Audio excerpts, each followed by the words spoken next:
So, Katden lovers and Katden followers, abay Miss Kathryn Bernardo tahimik na sinusuportahan ang advokasya ni Mr. Alden Richards sa ganitong paraan. Kaya naman pala, ginawa ni Miss Kathryn Bernardo ang bagay na ito. But before that, if you haven't subscribed yet to my YouTube channel, please don't forget to like, share, and subscribe at hit mo na rin ang notification bell for more showbiz updates. Bago tayo of course magpatuloy sa ating updates for today's video, isa sa mga nais ko po kayong pasalamatan for always watching and trusting this channel. Thank you so much sa palagyan ninyong panonood. Sa panoorin muna natin ang ilan sa mga nakakilig na mga pangako at mga statement ni Miss Kathryn at Alden Richards. Let's watch this. Hindi lahat kaya. Hindi ko kaya kung paano yung ginagawa niya. So, minsan pag napapagod ako, titingnan ko siya, iisipin ko, ito nga, hindi nagrereklamo. Ang dami, pag kailangan mo ng advice, you just talk to him. Hindi ako naiiyak magtanong sa kanya, like, hindi ko kailangan i-filter yung mga questions ko because I know na hindi siya ma-offend also. One thing that she made me realize is, don't take life too seriously. I think yun yung siya yung nagpa-realize sa akin niya, you know, it's okay to say no at times. Value your time for yourself, time for your loved ones. Take everything one day at a time. Hindi ka superhero, one battle at a time. Yan ang ilan sa mga compilation kung saan dito po tayo talagang kumapit ng husto sa mga panahon na kung saan may mga interviews at may mga statements sila na talagang nagpabigat at talagang nagpatibay sa kanilang tunay na estado or sa dun sa kanilang relasyon, ano.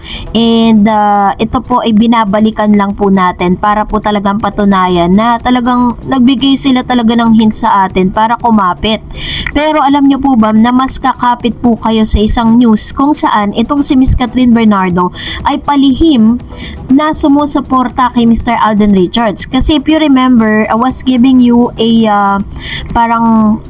isang updates kung saan si Mr. Alden Richards ay meron po siyang bagong advokasya na ginagawa. Yung tinatawag na Lights, Camera, Run na magaganap this coming May 11, 2025. At sinabi niya dito na marami po siya mga artista na parang hinihikayat to be part of that nung advocacy or camaraderie na kung saan parang mas binibigyan nila ng pansin ang pagpo-promote ng mga pelikulang Pilipino na nagkakaroon na kasi ng problema when it comes to dahil po naagaw na ng mga social media and mga online platform, ano. And this time, isa rin sa mga nasasabi natin is ginagawa ni Alden Richards, naghahanap siya ng mga sponsors. And isa rin pala sa mga proceeds, kaya pala meron pong pabazar itong si Miss Kathryn, isa rin po pala siya sa isang mga donators, no, na sikreto na parang anonymously na nagbibigay o sumusuporta dito po sa nasabing event ni Mr. Alden.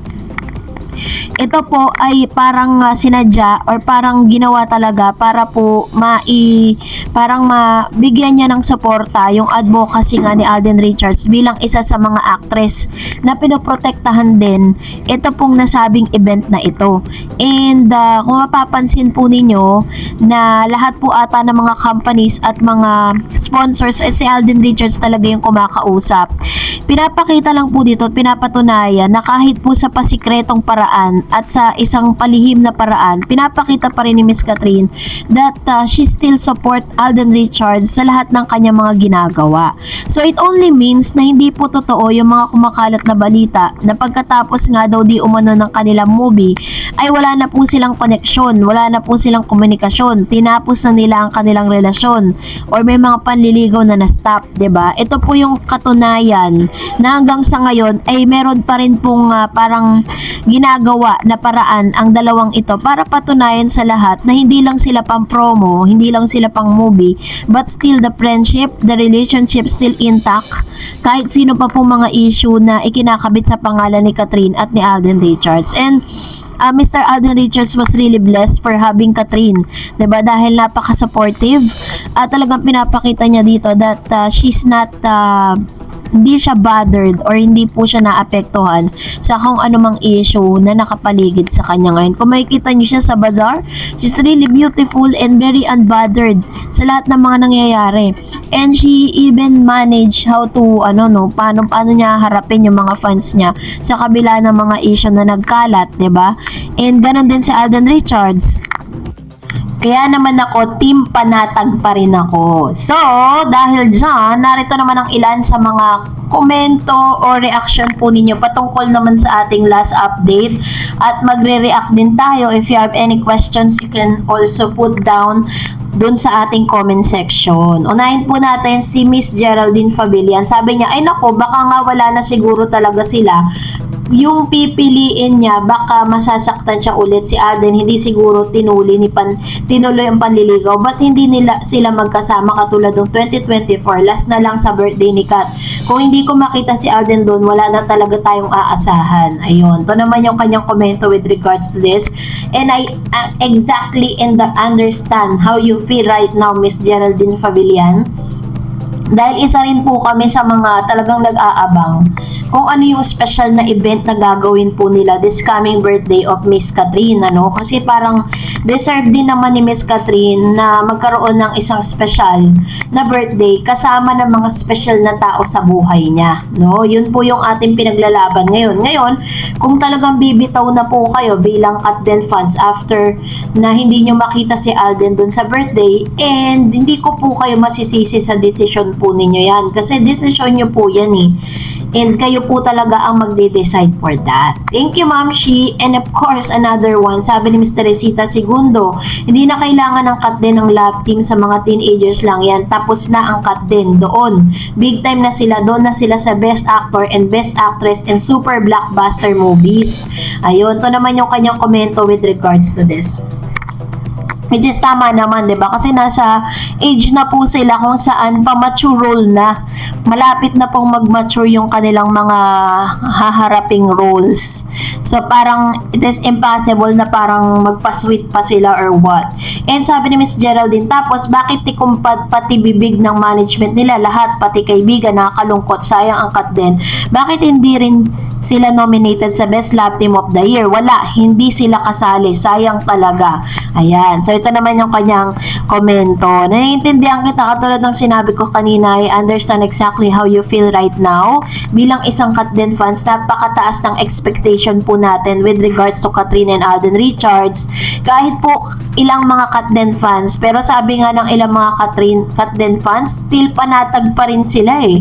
Sabi ni Miss Telma, naku, mga may edad na yung mga yan, kasi kung sincere talaga si Alden, kahit pahaging lang makakalinaw kahit konti kasi matured na sila. Not unless totoo ang balita na hindi talaga sila, kasi hindi na teenager yan or whatever, bahala na sa tamang edad na yan. Ayan, ito naman yung kanyang comments with regards to this. Actually ako po, I'm still fighting for them, no? Pero pag nakita ko talaga na as in wala na talaga, walang pag-asa or parang magkaibigan lang sila, is siguro po ano na tayo, no, magstay na lang tayo dun sa mga updates patungkol sa separate separate love life nila, 'di ba? Sabi ni Miss Marilu, so excited about this very happy good news, Mr. Eds.